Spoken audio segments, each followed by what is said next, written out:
अब हम conditional expressions देख लेते हैं।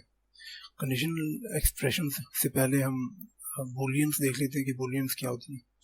बूलियंस बेसिकली मशीन जब कंपैरिजन करता है तो उसके बाद हमें रिजल्ट जो रिटर्न करता है वो ट्रू फॉल्स में होता है कि क्या जो रिजल्ट है वो सही है या नहीं। मतलब कि जैसे 3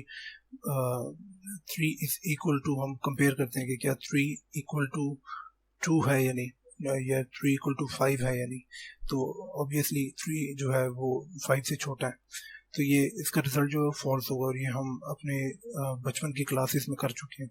तो मशीन भी उसी तरह ही रिजल्ट को कंपेयर करता है, उसको ट्रू और फॉल्स में हमें रिटर्न करता है। अगर कंपैरिजन जो है वो सही होगा तो मशीन उसको ट्रू कंसिडर करेगा, और कंपैरिजन अगर गलत होगा तो उसको फॉल्स रिटर्न करेगा।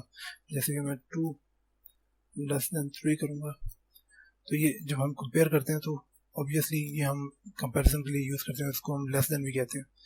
तो मैं इसको साथ लिख लेता हूँ कि लेस देन एग्जाम्पल, या फिर example of less than.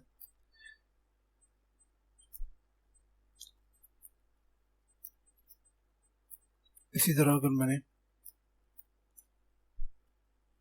Greater than की कमांड करूँगा तो ये यूं कंपेयर कर रहे हैं कि 2 जो है क्या वो ग्रेटर है 3 से। तो ये है एग्जाम्पल ऑफ ग्रेटर देन, तो इसको इसने फॉल्स रिटर्न किया।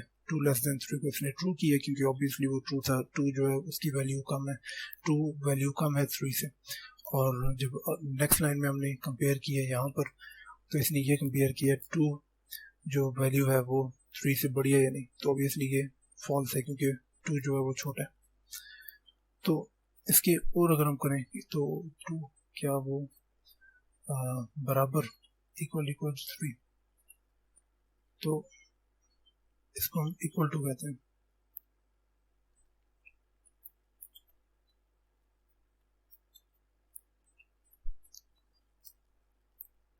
जब एक बार हम इक्वल डालते हैं तो वो हम असाइन कर रहे होते हैं, मतलब कि स्टोर कर रहे होते हैं।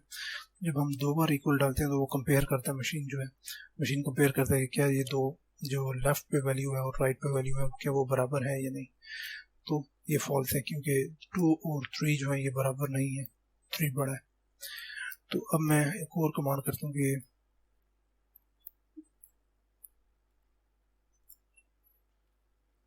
तो ये नॉट इक्वल टू हम इसको कहते हैं कि क्या 2 और 3 जो है ये क्या ये बराबर नहीं है।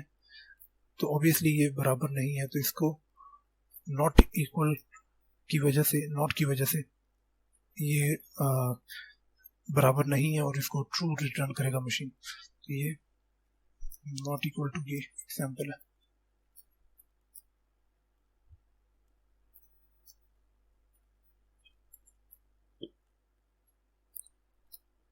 अब हम देखते हैं लेस देन इक्वल टू। तो अब मशीन जो है वो यूं कंपेयर करेगा कि क्या 2 जो है ये लेस है 3 से। तो अगर 3 से लेस है तो ये रिटर्न ट्रू करेगा, और अगर लेस नहीं है तो क्या 2 जो है वो इक्वल है 3 के। तो मीन्स कि यहाँ पर दोनों चीज़ें, दो कंडीशंस जो है वो दो कंडीशंस को देख रहा है कि क्या 2 जो है वो ये अगर लेस हुआ तभी ये ट्रू रिजल्ट रिटर्न करे, और अगर 2 जो है इक्वल हुआ तभी रिटर्न जो है ट्रू करे।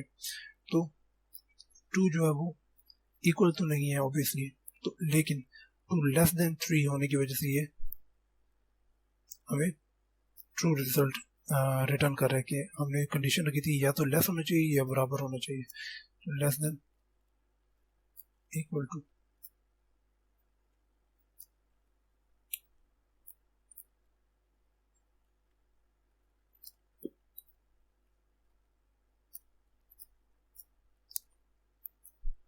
इसी तरह जब मैं इसको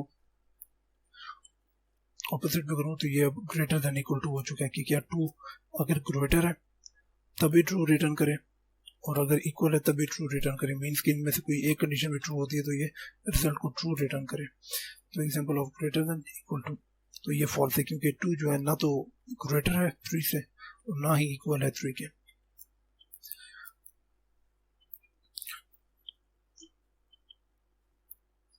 अब हम देखते हैं एक एग्जांपल। मैं टू लेस देन, मैं पहले x में 5 स्टोर करता हूँ,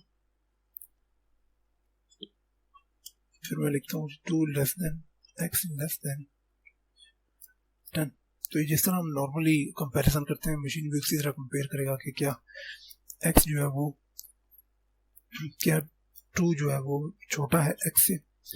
तो अगर फिर उसके बाद ये कंडीशन भी चेक करेगा कि क्या x जो है वो छोटा है 10 से। तो जो कंक्लूड करेगा रिजल्ट, मतलब कि दोनों कंडीशन जो है वो ट्रू होनी चाहिए, 2 लेस देन x भी और x लेस देन 10 भी।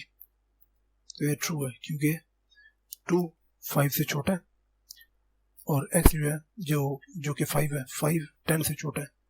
तो ये दोनों कंडीशन जो थी 2 लेस देन 5 ट्रू है, फिर 5 लेस देन 10 ये भी ट्रू है, तो रिजल्ट ट्रू आ गया। अगर मैं यही चीज़ दोबारा लिखूं, लेकिन इस बार मैं 6 less than x less than 10 लिखता हूँ, तो ये फॉल्स है क्योंकि 6 जो है ये लेस देन 5 नहीं है, ये ग्रेटर देन 5 है। तो पहली चीज़ ही गलत हो गई, फॉल्स हो गई। इस वजह से इसने जब अगर आगे ट्रू भी आता है तो ये दोनों कंडीशन जो है इसका ट्रू होना ज़रूरी था, जबकि एक कंडीशन फॉल्स हो गई है, तो इसलिए इसने रिजल्ट फॉल्स कंक्लूड किया। अब हम मशीन में स्ट्रिंग की कंपैरिजन कर लेते हैं, क्योंकि नंबर्स की कंपैरिजन तो आसान है, स्ट्रिंग की कंपैरिजन हम कैसे कर सकते हैं। तो मैं लिखता हूँ, मैं अगर कैपिटल ए को इक्वल करूँ स्मॉल ए के साथ, तो ये फॉल्स है क्योंकि कैपिटल ए का जो यूनिक कोड है ये आस्की कोड है, आस्की वैल्यू जो है वो डिफरेंट है स्मॉल ए से। इस वजह से इसने जो रिजल्ट है वो हमें फॉल्स दिखाया कि दोनों जो है ये सेम नहीं है, क्योंकि कैपिटल ए की वैल्यू डिफरेंट है आस्की कोड में और स्मॉल ए की वैल्यू डिफरेंट है। एक की 97 है, दूसरे की 65 है। तो जब इसने 97 और 65 जब दोनों वैल्यूज को कंपेयर किया तो ऑब्वियसली दोनों इक्वल नहीं है वैल्यूज, इसलिए इसने फॉल्स रिटर्न किया। अगर मैं अब करूं कि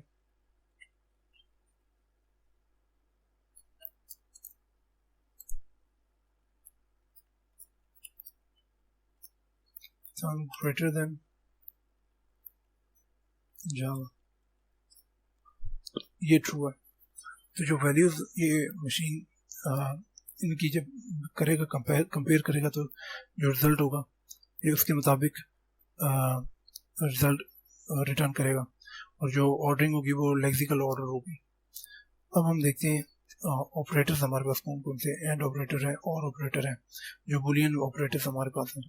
तो ऑपरेटर्स हमारे पास बुलियन के 3 है, एंड ऑपरेटर, और ऑपरेटर और नॉट ऑपरेटर। जो एंड ऑपरेटर है उसमें दोनों कंडीशन का ट्रू होना ज़रूरी है। अब मैंने यहाँ पर एंड यूज़ किया है, तो यहाँ पर भी ट्रू है, मीन्स कि यहाँ पर फॉर एग्जांपल 2 लेस देन 3 था, और यहाँ पर आप समझें कि 3 लेस देन 9 है, तो ये दोनों कंडीशंस ट्रू हैं, तो रिजल्ट ट्रू है। लेकिन अगर मैं यहाँ पर ट्रू एंड फॉल्स करता हूँ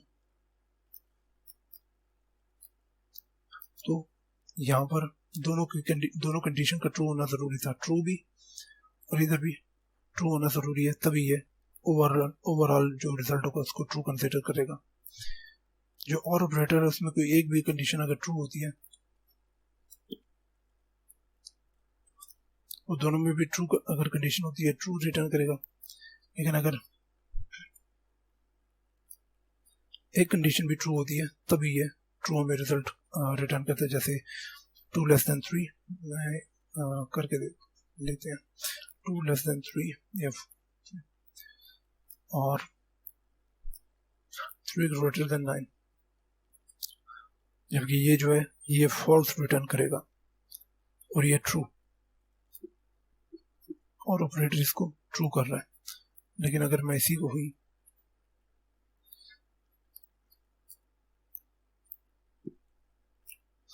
एंड यूज करके करूं तो ये फॉल्स कर रहा है, क्योंकि ये जो 3 लेस देन 9 है ये कंडीशन फॉल्स है, और एंड के लिए दोनों कंडीशन का ट्रू होना जरूरी है।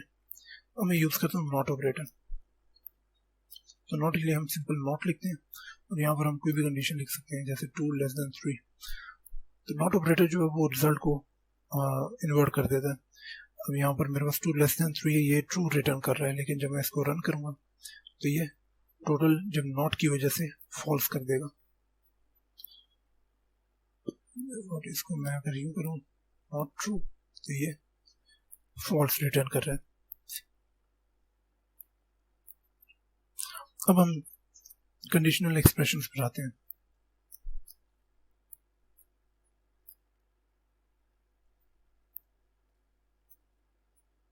हम अब इफ कंडीशन पर आ जाते हैं। इफ जो हमारे पास इफ स्टेटमेंट है,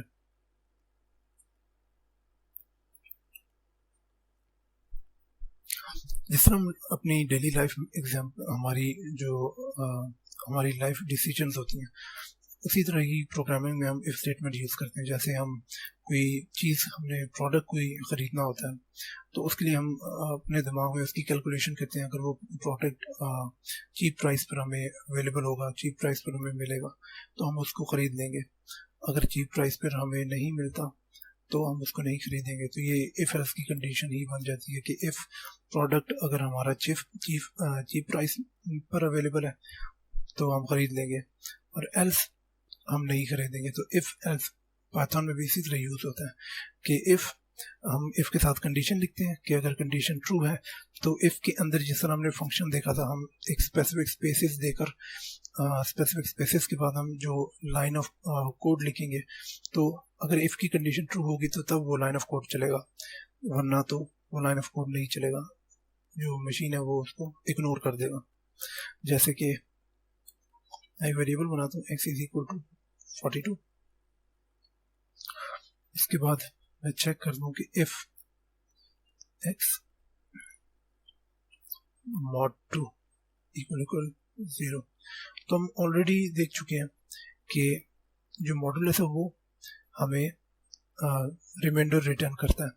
तो यहाँ पर जो वैल्यू पड़ी होगी वो उससे 2 डिवाइड होगा, 2 उसको डिवाइड मतलब डिवाइडेड बाय 2 होगा, और उसके बाद जो रिमाइंडर बचेगा तो हम उसको कंपेयर करेंगे कि क्या जो डिवाइड हुआ है उसके जो रिजल्ट है, रिमाइंडर है, क्या वो इक्वल है 0 के। तो हम ये कंपेयर कर रहे हैं कि जो डिवाइड हो रहा है और जो हमारे पास मॉडुलस का मतलब जो हमारे पास रिमाइंडर रिटर्न हो रहा है, क्या वो 0 के इक्वल है या नहीं। तो if x mod 2 equal 0 means कि रिमाइंडर इक्वल है 0 के। अगर 0 के इक्वल है तो मैं प्रिंट कर दें इवन नंबर।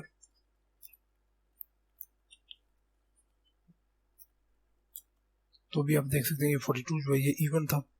मैं यहाँ पर 43 जब करूँगा, मैंने 43 किया तो ऑब्वियसली अभी ये ऑड नंबर है, और अब जब कंपेयर होगा तो कंपेयर के बाद जो रिजल्ट यहाँ पर आएगा वो 1 होगा। लास्ट टाइम जब था 42 था, 42 डिवाइडेड बाय 2 जब हमने किया तो रिमाइंडर हमारे पास 0 आया था, लेकिन इस बार हमारे पास रिमाइंडर 1 आएगा क्योंकि 42 तक 0 था, 43 पे वो 1 रिमाइंडर देगा। तो फिर अब यहाँ पर होगा क्या कि कंपेयर होगा कि रिमाइंडर 1 जो रिजल्ट आया वो क्या इक्वल है 0 के। तो ऑब्वियसली वो 0 के इक्वल नहीं है, तो अब इसने इस पूरी लाइन को इग्नोर कर दिया।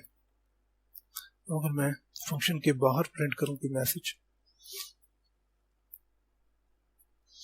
तो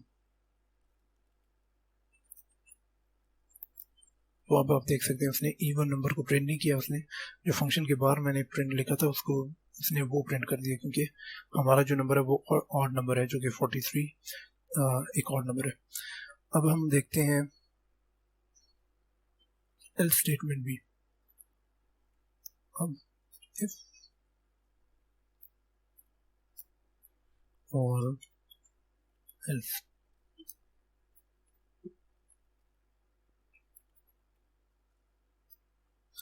तो इफ एल्स का ये मतलब है कि इफ की कंडीशन अगर फॉल्स होती है तो, और हम कोई और कंडीशन चेक नहीं करते कि हम कोई और कंडीशन भी मैच करेंगे क्या वो ट्रू है या फॉल्स है, तो हम डायरेक्ट एल्स यूज़ कर सकते हैं कि ठीक है अगर ये चीज़ नहीं होती, मतलब कोई कंडीशन मैच नहीं करती, तो मैंने और कोई कंडीशन चेक नहीं करनी मुझे, बस एल्स कंडीशन जो है वो एग्जीक्यूट कर दे। जैसे मैंने ऑलरेडी एक एग्जांपल दिया कि हम कुछ चीज़ प्रोडक्ट खरीदने जाते हैं, तो अगर चीप प्राइस में होगी तो हम खरीद लेंगे, एल्स हम नहीं खरीदेंगे।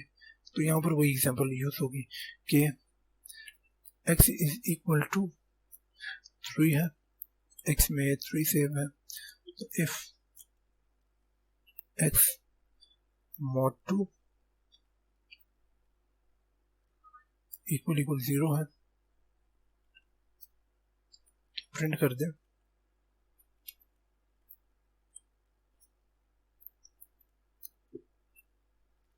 even, और एल्स में कोई कंडीशन वो चेक नहीं करता। अगर इफ कंडीशन फॉल्स होती है तो वो डायरेक्ट एल्स की कंडीशन को रन कर देगा। तो ऑड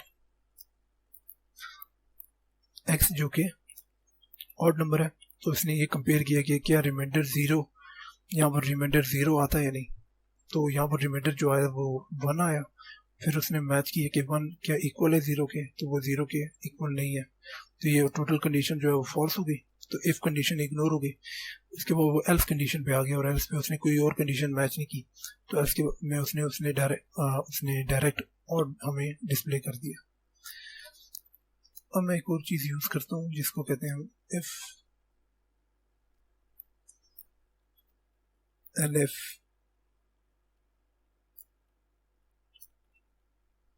और else।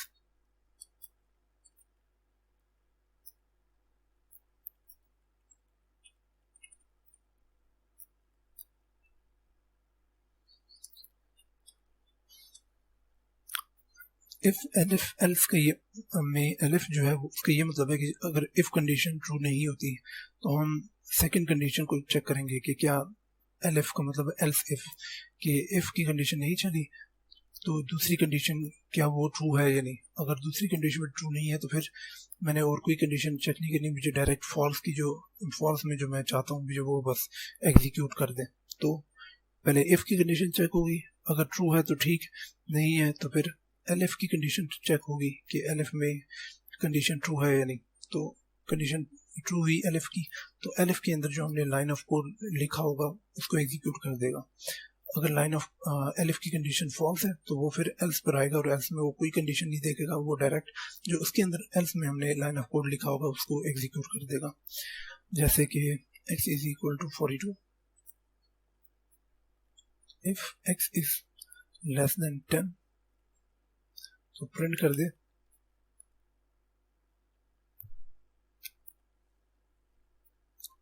1 डिजिट नंबर, कि ये 1 डिजिट का नंबर है। एलिफ अगेन स्पेस, ताकि पता लगे कि ये एलिफ का हिस्सा है, और प्रिंट कर दे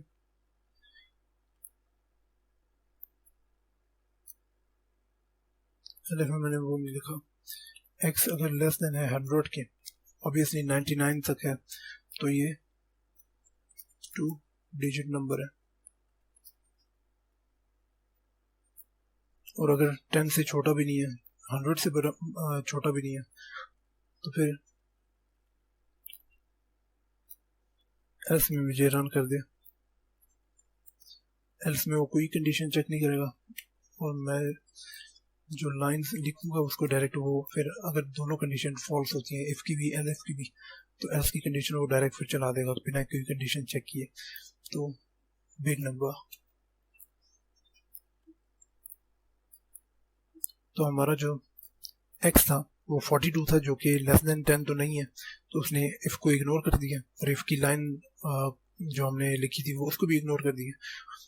और उसके बाद फिर उसने एलिफ की कंडीशन चेक की, और एलिफ की के x क्या 100 से छोटा है या नहीं, तो 42 जो है वो 100 से छोटा है, तो ये कंडीशन ट्रू थी, तो उसने फिर प्रिंट की वैल्यू हमें रन कर दी, ये जो हमने एलिफ के अंदर प्रिंट लिखा हुआ था कि 2 डिजिट नंबर है।